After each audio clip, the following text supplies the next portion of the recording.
Bem-vindos ao QG Geek! Eu sou Elon e bem-vindos para uma resenha de um livro que quando eu vi que ele ia ser lançado eu fiquei... Estou falando do livro O Mapa dos Dias, o quarto livro da série do Lar ou Orfanato, dependendo da tradução, da Senhorita Peregrine para Crianças Peculiares, de Ransom Riggs. Primeira coisa, pessoal, por que eu digo que eu me impressionei quando esse livro foi dito que ia ser lançado? Porque a história fecha no terceiro livro, Biblioteca das Almas. Ele tem um fim, ele tem um final. Eu, particularmente, quando termino uma coleção, às vezes eu fico, poxa, poderia ter continuado, feito alguma coisa. Mas Peregrine eu não fiquei. Poderia ter continuado? Claro que poderia. Mas eu fiquei feliz com aquele final, efetivamente. Biblioteca das Almas. Jacob salva o dia, tá? Tem aquele pequeno colapso da fenda da biblioteca. Entretanto, os monstros são destruídos. Londres, Inglaterra, basicamente, né? É salva. Todo mundo fica feliz, sorridente e saltitante. Ótimo! Emma dá um pé na bunda de Jacob. Afinal de contas, ela tá presa na fenda. E Jacob volta pra família. Quase enviado para um hospício, mas é salvo pela galera do orfanato. Por quê? Eles descobriram que quando a fenda da biblioteca entrou em colapso, o relógio biológico deles resetou. Então, por exemplo, Emma, que aparenta ter 16 anos, ela agora tem efetivamente 16 anos. Ela pode viver fora de qualquer fenda, que a idade nunca vai atingir ela. Ela vai viver como uma adolescente normal. E agora estamos em Mapa dos Dias, onde as crianças estão vivendo com Jacob na casa de Jacob. A família dele tá zoada, tá? É basicamente um dia depois, na verdade o mesmo dia, né? Que tentaram levar ele pro hospício. E agora o que vai acontecer? Porque o mundo peculiar ainda tá muito em colapso do que aconteceu em Biblioteca das Almas. Eles têm que reconstruir tudo, têm que ajudar todas as Imbrines. Tá uma zona, filha da p***! Mas o pessoal tá vivendo, eles estão conseguindo se virar. E é claro, as crianças do orfanato de Peregrine, elas têm um status a mais, porque elas estavam lá quando toda a zona aconteceu. Especialmente Jacob, que tá com status de herói. Eles voltam para a Inglaterra através de uma fenda, né, só para um teletransporte básico, e estão começando a distribuir tarefas, né, afinal de contas, tem que viver, tem que trabalhar e coisas e tal. Cada criança recebe uma tarefa equivalente à sua capacidade. E qual a capacidade de Jacob?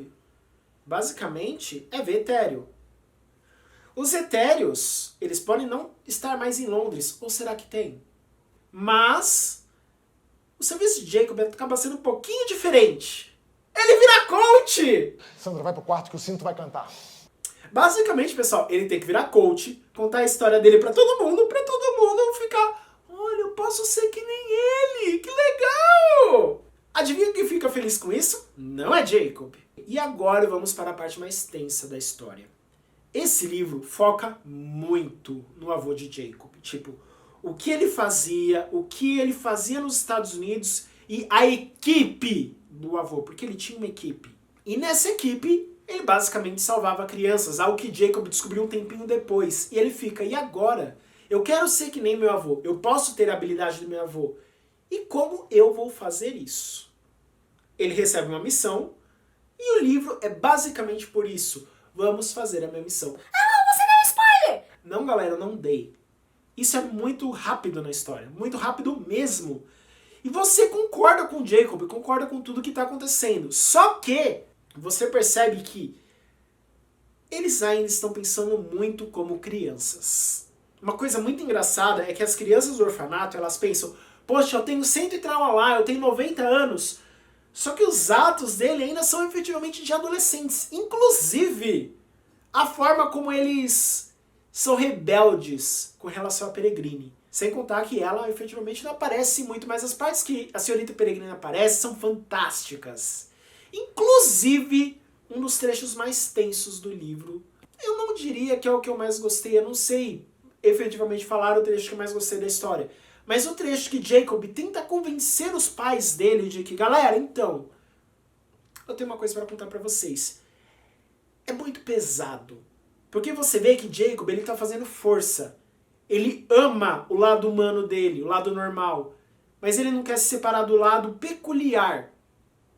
E essa briga, essa dualidade no garoto faz muito da história. Inclusive, o relacionamento dele com Emma. Que é claro, agora que os dois têm a mesma idade e ela não vai envelhecer numa velocidade assustadora, eles reatam. Pessoal, eu não tenho mais o que contar da história. É basicamente, Jacob não quer virar coach, afinal de contas, coach esquece, não vai rolar, galera.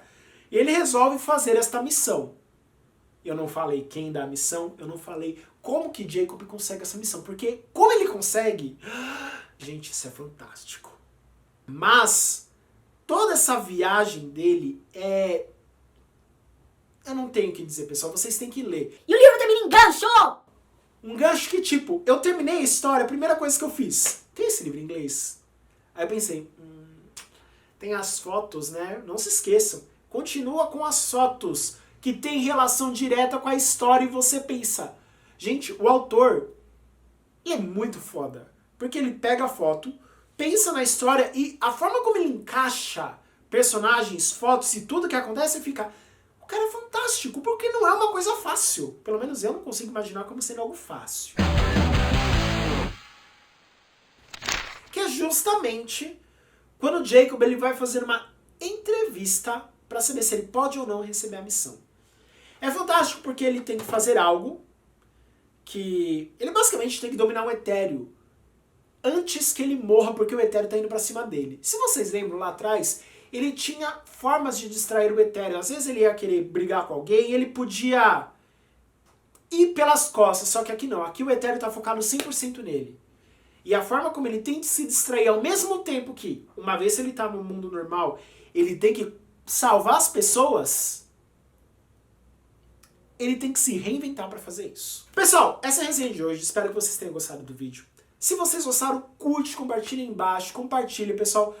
Russell Riggs é um autor que eu acho fantástico nesse sentido de pegar fotos e transformar numa história. A coleção de Peregrino eu acho muito foda, é infanto-juvenil, mas... livros infanto-juvenil eu gosto pra caramba, eu admito, mas... o Russell Riggs ele tem um que a mais. Pessoal, até a próxima!